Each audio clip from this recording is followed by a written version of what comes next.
Kape-kape habang kami ay nanonood ng sunset. O guys, magkakape kami ngayon. Ang pangalan niya? Si Miss Malta. Ayan, dito pala maganda. Hindi po namin alam ang aming gagawin, mga kaibigan. Lahat ng anggulo maganda. Lahat po ng anggulo maganda. Ito ang aking friend from Zambales. Butolan Zambales, shout out! Shout out kay John. Saan daw?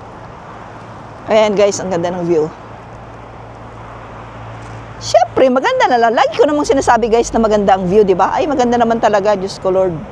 Saan ba kayo kukuha ng ganito kagandang view, di ba? Bukod sa maganda na yung klima, maganda pa rin ang view. Napakalinis. Siyempre, mawawala ba naman ang aking si Bluey? Ayan ang aking si Bluey, siyempre, laging kasama yan. At dahil po day off ko ngayong araw, kami nandito, nagkakape-kape. Samahan ninyo kami, manood ng kuwan guys ha, sunset. Sunset na po dito sa amin, kabayan, sunset. Samahan po ninyo kami habang kami nagkakape. Hello, shout out po dyan sa mga taga New Zealand. Grabe, ang sarap magkape. Wala tayong tinapay. Cheers. Chocolate, gusto mo? Shout out sa mga taga Para-Para-Umo. Shout out sa mga taga Kapiti. Nakikita nyo po yung nasa likod namin, yan po ang tinatawag famous na Kapiti Island. Si mahal ko, shout out kay mahal ko na puro likod ang nakikita ko sa ngayon. Napakalamig po natin guys. Super lamig. Mga nagtatanong dyan kung mahirap maghanap ng work ngayon, tanongin nyo si Katkat.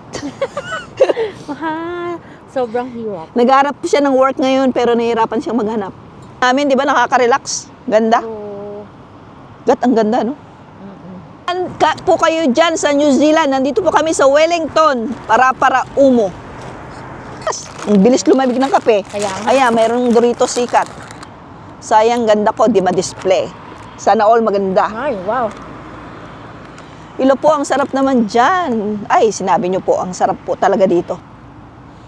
Napaka-peaceful ng lugar, plus ang sarap ng klima kay kahit madami kang pinagdadaanan malalab. Ay, tama ka po dyan. Sinoy Milicious. Correct po. Dinaanan na lang namin yon. Dinaanan lang namin. Huwag ninyong dibdibin yan. Inood nyo lang ng sunset. Oo nga, ang ganda oh. Ng tinapay. Wala kaming tinapay. Wala kaming tinapay. Ay, nasa Utaki siya. Utaki. Okay. Utaki. Dito lang sa kanyon. Lampas ng Waikanay. Okay. Kaming Piatos. Ay, Doritos. Lilipad. Buti pa kape, mainit.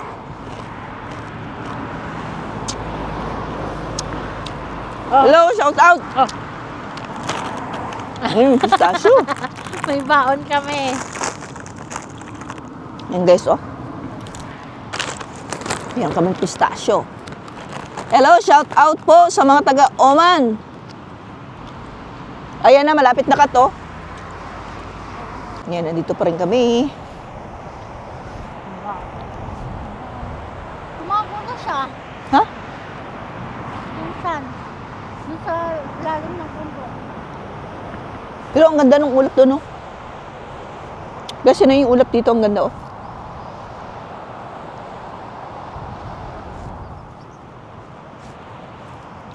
Naantay lang namin na medyo dumilim. Kat, hanggang mamaya tayo dito, mga alas 6. Tingnan natin yung kulay ng langit, no? Tapos mamaya, didiretso kami ng gym. Magji-gym kami ulit, Kat. Ayun, oh. Diba? No? Grabe, ang ganda ng bahay na yun. Sa tuktok. Guys, tinan nyo kung gaano kalinis yung kalsada dito.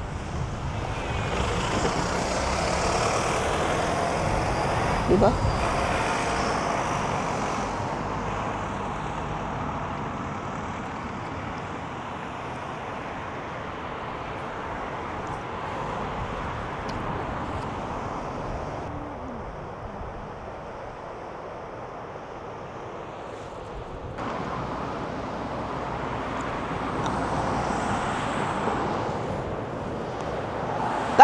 Kahit medyo okay na yung kwan ko, braso ko. Gumagaling-galing na siya. Hindi ko na kailangan ng kwan.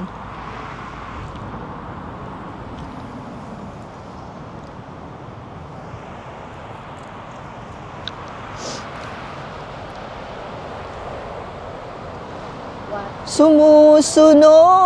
Please. Walang saan ka nagtapon? Dito sa basurahan ko. Ah, Ay, basurahan ko. bayan ba yun? Ang ganda, no? Tapos wala pang gaanong tao. Most of the time, guys, dito tayo naglalakad madalas, no? Hanggang doon kami sa malayo. Naglalakad kami dyan. Kulang.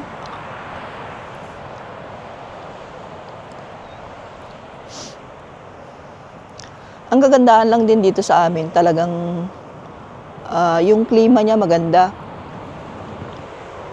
Pagdating ng summer, hindi din siya ganun kainit. Ang problema lang dito minsan yung kwan niya. Lakas ng hangin, no? Lakas ng hangin lang dito. Pink yan, pink yan. Pink yan, pink yan. Oh, pink yan, pink yan. Sinasamantalang namin kasi mamaya-maya madilim na yan. Alas 5. Alas 5 yung sunset. Dati nga guys, nung una ako dito, nangungahoy kaya ako dito, nagbumulot ako ng malilit na kahoy. Kasi doon sa bahay namin dati, mayroon kaming fireplace. Wala kaming heater doon, kaya ang lamig. Kaya ang ginagawa ko, namumulot ako ng mga maliliit. Galing dito sa, dyan sa island na yan. Kasi pagka low tide siya, maraming kahoy dyan na maliliit na napupunta rito sa may pampang. So pinupulot ko yun. Minsan nakakaipon ako ng pangkahoy namin ng buong linggo. Kaya, pag malamig dito, talagang malamig. No? Malamig talaga. Hintayin natin yung kuwan ng langit mamaya. Ganda.